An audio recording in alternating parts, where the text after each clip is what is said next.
Hello all, this is my review of episode 6 of Secret Invasion, and it doesn't really get better. I would say that the final is a letdown, but that would indicate in some way, shape or form the series was better than it is. Once again, weird decisions, stupidity, contrivances, and just the abject dumbness of it all, and as most people probably predicted, girl boss time. I will say there are some nice visuals, not necessarily CGI, but in scene setting. I haven't mentioned that before, but I thought it's worth mentioning, especially the last little segment. That's really quite nicely done.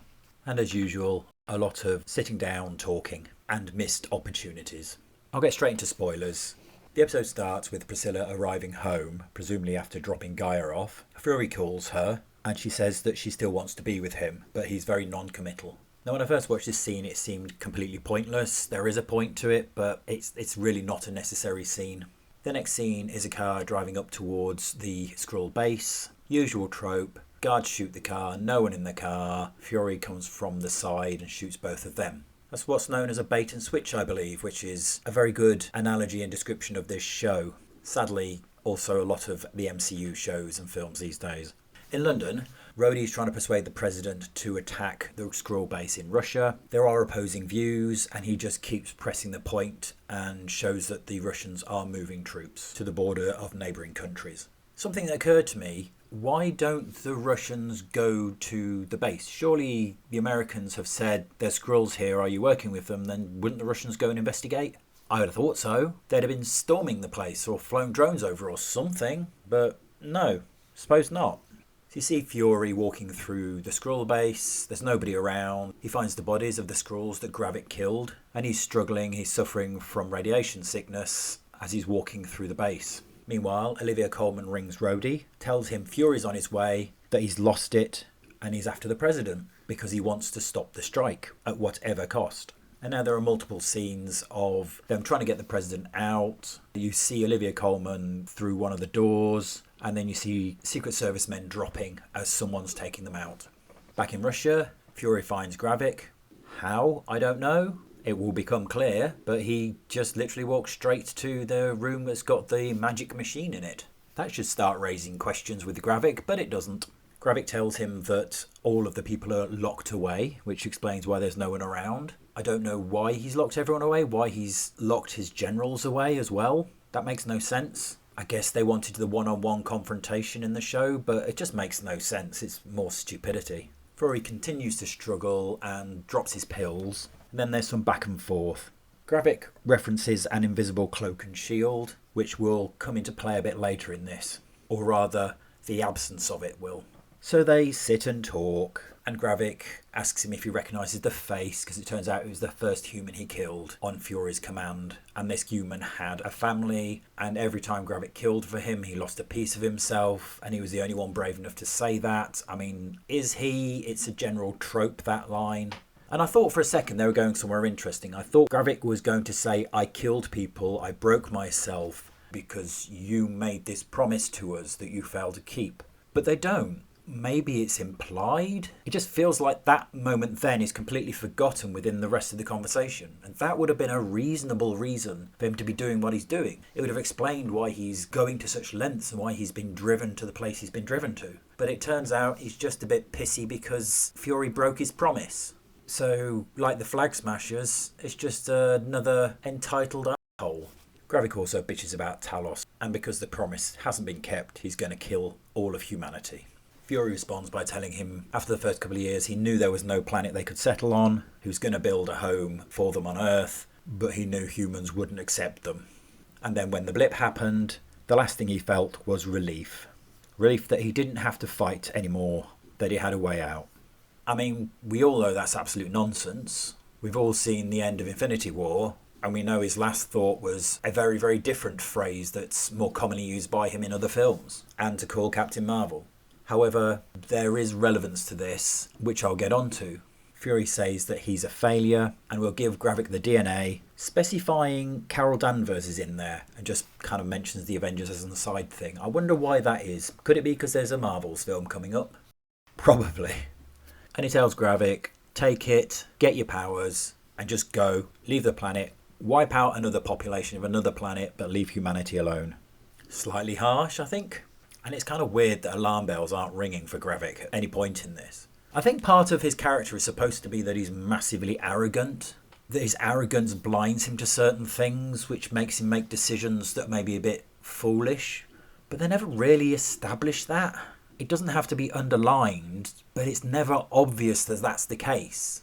And I don't think the writing or the actor has really portrayed that as being who this character really is. I'm presuming that was the intent, because he does keep making so many dumb decisions. I mean, he's massively stupid as well. Well, you know, the writers are massively stupid because of his plans being stupid, but there you go. Gravik checks the DNA, steps into the machine right after Fury collapses, and starts the machine up. And for some reason, leaves Fury in it. Again, getting back to that stupidity or arrogance, whatever. Why would you leave him in the machine? Sure, it's only key to Skrull DNA, presumably, but why leave him there? If the machine was going to kill him, fair enough. But why would you ever leave him in the middle of the machine that's going to give you powers? It just makes no sense. I mean, it does because it's required for the plot, but there's no coherent reason for doing that. So the machine works, Gravik gets powered up, grabs Fury, is about to punch through his face, and Fury blocks the punch, much to Gravik's shock, and then knocks Gravik out of the room. And yes, girl boss time, because it's Gaia. And now she's got all the powers. But then were the things she was saying things that Fury thought and felt, or was she just making stuff up? I guess we'll never know. But you know, of course it was going to be Gaia facing Gravik down. After all, they fridged her dad, didn't they? There's a bit of back and forth, Gaia talking to him about killing her parents, and then there's a lot of posing and walking. And then they get into it, and the CGI in this is fine. I don't expect anything amazing for television shows. I'm quite forgiving for that. I think I've said before, it's functional, does what it needs to do. Meanwhile, in the hospital, Rhodey's gone in to check a room because they're going to move the president in there. And as he walks out, Olivia Colman sticks a gun on the back of his head and says, "You didn't check the door, you're definitely a Skrull." I mean, seriously? He didn't check behind the door. This is where I thought maybe the invisible cloak and shield might have come in, that she was in the room but had hidden herself. No mention of it. There's absolutely no mention of this at all. So why he even talked about it, I presume originally that was supposed to be in the cut, but it's not there. At least that would have made sense about how Rhodey couldn't see her, rather than, oh, I was behind the door. I mean, how stupid is this show? It's exhausting in its stupidity.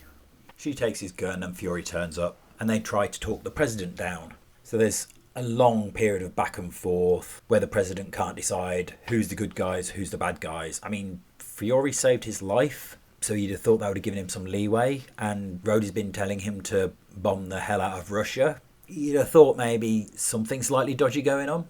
They also, for some reason, are going to nuke this site. I don't know why.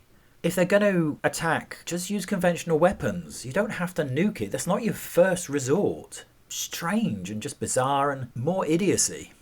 So all this is interspersed with the fight between Gravik and Gaia, and they both kind of start using the powers that they've attained. Gravik seems to have the upper hand, then they both go binary.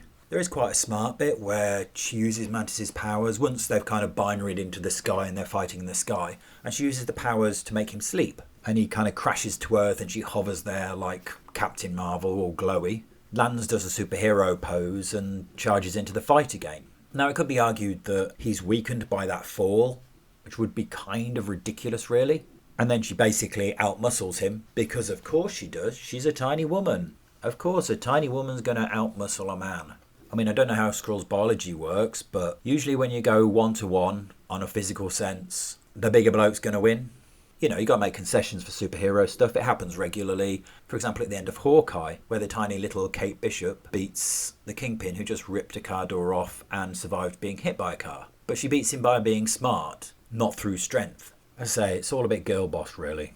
So she beats him by blasting a hole in his chest and leaves him dead on the floor. But he's got extremis, so I'm not sure why he doesn't just regenerate. Hey, that's me. I also don't understand how they suddenly have complete control of these powers.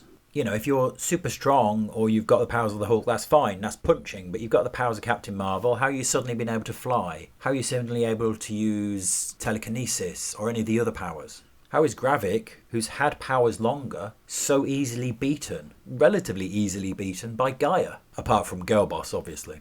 Meanwhile, back in the hospital, Fury tells the president he could just delay the strike. Rhodey makes his move and Fury shoots him in the head. And as with all dead Skrulls, he reverts to his true form. And the president calls off the strike. In Russia, Gaia's freed all the humans. You see Elliot Ross. And then you see Rhodey, and there's a comment about the fact he's been there for a long time. No actual indication of how long. The next scene is the president giving a press conference, and he's saying that he's put forward a bill to define off-world species as enemy combatants. And he ends with, "We know where you are, we know how to find you, and we'll kill every last one of you." Do you know how to find them? Because if you did, that would make this whole program a lot quicker. But then when did he become this raging zealot?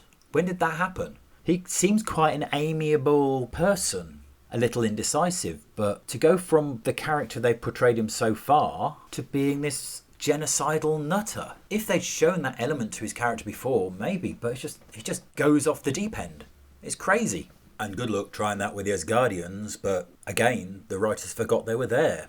Fury goes home, sees Priscilla, some back and forth about her appearance and how he feels about her really. He tells her he's leaving and asks her to join him. In London, Gaia is intercepted by Olivia Colman, who recruits her so that they can each help each other's people, especially given the president's purge that seems to be going on. Now, my heart sank at this bit because I just had one thought in my head as they're both standing there talking with British accents. Really, dear God, no, please. Then Olivia shows her a room full of humans plugged into the machines, and there's hundreds of thousands of them. The final scene, Fury's talking to the president, rebuking him for his speech, and you see a montage of people killing Skrulls and humans. He's about to leave when Priscilla turns up. He tells her that apparently the Kree are open to peace talks. I mean, that would have been a very useful thing to know at some point during this show, wouldn't it, really? Because that would have solved everything. But then, how open to peace talks would the Kree be, given that Skrulls have just tried to wipe out the population of the planet who have harboured them? Yeah, I can't see that going well. Just more stupidity. He asks her for help because apparently she's the best diplomat the Skrulls have ever had. Fine. When did that happen? I didn't hear anything about that or see anything about that. Just thrown that one in there. He tells her that they're better together and asks her to join him again. She says she'll help him get started, then's got to get back to help her people on Earth. She changes to her true form. She tells him she wants to be called Vara, which is her given name. They both declare their love for each other, they kiss, and then they both leave.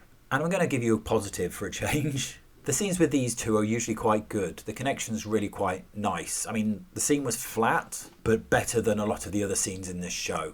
It definitely feels like there's more of a connection between these two when they're acting together. I'd say definitely those have been my favourite scenes, though the bar's quite low. And that's where it ends. So yeah, a lacklustre final, really. Pretty much as flat as the rest of the series. Pretty much as boring. So many missed opportunities. So many chances for this show to be better. Wasn't I saying the same thing about She-Hulk? I think I probably was. There were elements they could have worked with. They had some good actors, but they just gave them such garbage to say. That last scene between Vara, as it is now, and Fury probably could have been quite powerful if it wasn't for the garbage they were coming out with. And I do wonder if I get more frustrated with these things because I feel like they could be better. I mean, it could only be better by completely rewriting the whole show. But there's a kernel of idea, there's a kernel of a opportunity there that just is squandered again. So this is another show added to the long list of films and shows that I'm never going to watch again. And to be honest, the last 2 days I've watched The Avengers and Avengers Age of Ultron just as palate cleansers. Oh my god, the difference is striking. Well, I'll leave that one there. I could go on for a while just decrying this nonsense, but my overall description of the series is dumb. Let me know what you thought of the series. I'm always interested to hear. As usual, am I talking bollocks? Did you enjoy it? Did you think the twist was good? I mean, I didn't really see it coming, so there is that. Though I'm not totally sure where that came from. He was in Finland, she was in London. He had the DNA, she didn't. So at some point they met up and exchanged the DNA so she could go to the Russian plant and then he could go to London. But when did that happen? How did that happen so quickly? Once again, this fast teleporting, it's like Game of Thrones, the speed people get around in this. Maybe she jumped on a dragon, eh? We know they can travel thousands of miles in about an hour. And why would Fury's plan involve giving superpowers to Gaia? Because Gaia was working with the terrorists. She was one of them. She was one of them who was murdering and killing people and blowing stuff up until she found out that her mum died. So she's hardly a stable force to have that level of power. Well, so much for leaving it there. Thank you so much for listening. Please like and subscribe if you've enjoyed the video, and peace out.